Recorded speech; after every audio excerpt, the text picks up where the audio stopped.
Everybody, they've finally done it. They have released the big boy for the Microsoft Flight Simulator. Yes, everybody, PMDG has finally come out with the 737-900. Yes, over the past year, PMDG has been pretty busy releasing all of the NG 737s that are out there for the Flight Simulator.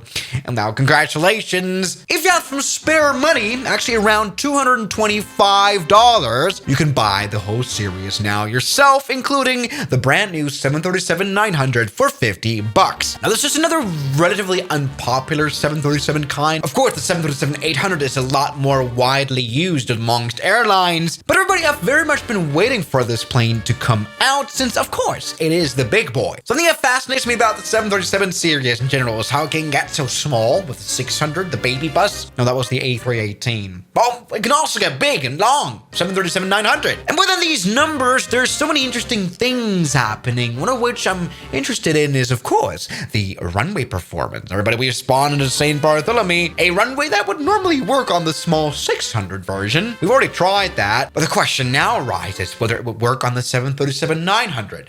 Couldn't this be a good idea? Yeah. Now, right now, all the ground services or ground servicing on the ground here. We've got the catering truck. We've got all the stairs here. All we need, the maintenance, whatever the hell. Lots of stuff going on. We can, of course, configure that here in the FMC. No, we do not have an iPad still. After a year, I think they wanted to release that because, like, using these little buttons, I mean, it gives a very realistic feel for sure, but in real life, I mean, they also have iPads. And this is a bit, you know, it's a bit of a hurdle here. Come on, remove the wheel chocks and everything. It's not ultra convenient here, but everything is closing down right now. Let's get this plane ready for engine start. I mean, you know, reviewing this 900 is not too interesting, you know, add-on wise, because it's just the same as any other 737s that I've talked about. It's got the same neat little features, pretty good realism. Very nicely done for the price, you know, kind of detailed here with the alternate gear extension door. Check this out. Stuff like that. This is definitely no unrealistic plane, although it is missing the circuit breakers, which you can't pull out, which is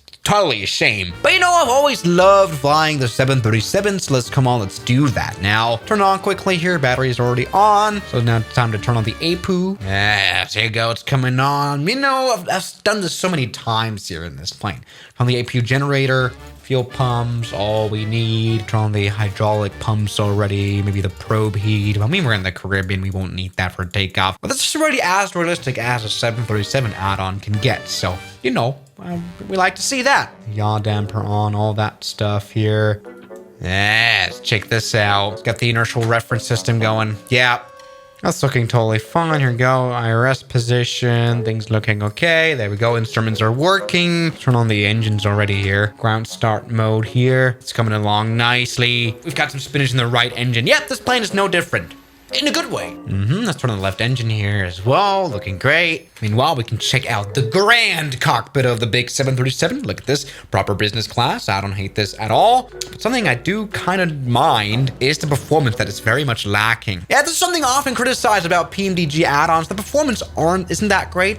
I mean, maybe my computer sucks as well, but you can see some lag in here. And also, we cannot touch the screens to continue. It's all scam in the business class. But no, this is totally fine here. Let's go back into the cockpit. Oh, it is stuttering quite a bit. And we can see now the engines are ready for takeoff and stuff. And just let's just do this. Come on, move. Nothing to be worried about. Come on. Oh, this is a big boy for sure.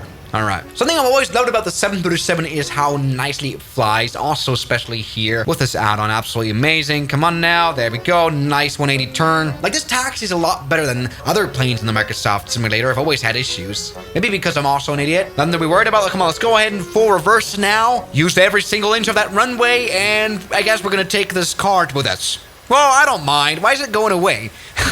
What? I'm pretty sure that's for the lavatory waste, but that doesn't appear to be a problem to me. Come on, let's go full power here. I know we've done a tail strike, but it's a common thing, of course, on the 737-900, just like the A321. When you have this kind of long fuselage on a, you know, conventionally unlong plane, you can quickly scrape your tail. Anyway, come on, let's do this here. Take off. This thing needs probably a bit more speed. Oh, Jesus. Go full flaps, please. That for sure hasn't worked. So I think it should be a funny contrast when we try the baby Boeing. This should definitely work. Yeah, this is a plane that I've previously described as a dream private jet because you can just fly it anywhere, even to London City or something, right? Anyway, come on, let's take off, crash into this TBM. No one minds. Let's be honest here. We go way quicker acceleration. I'm not quite sure about the 737 series that much, but I think these planes use the same engines, and it shows here, since this takeoff has been easy. No problem at all. Yes, this is a big disadvantage of having a huge 900 series. You cannot fly out of St. Bartholomew. What a shame. Great. It's very useful. All right, time for another landing test, everybody. The infamous Courchevel test. I mean, I've been able to land a 737 at Courchevel before. Question definitely now arises. Is that also the case with a 737-900? Let's find out. The good thing is, when I mess up this landing, I can just blame it on the 737-900. Check out how this plane flies. You know, the 737 definitely is my favorite plane whatsoever. Like, the whole series is awesome. Maybe except for the MAX or something. I mean, that's a plane that we barely have for the flight simulator just yet. Oh god, it's gonna be a hard landing. But that's fine.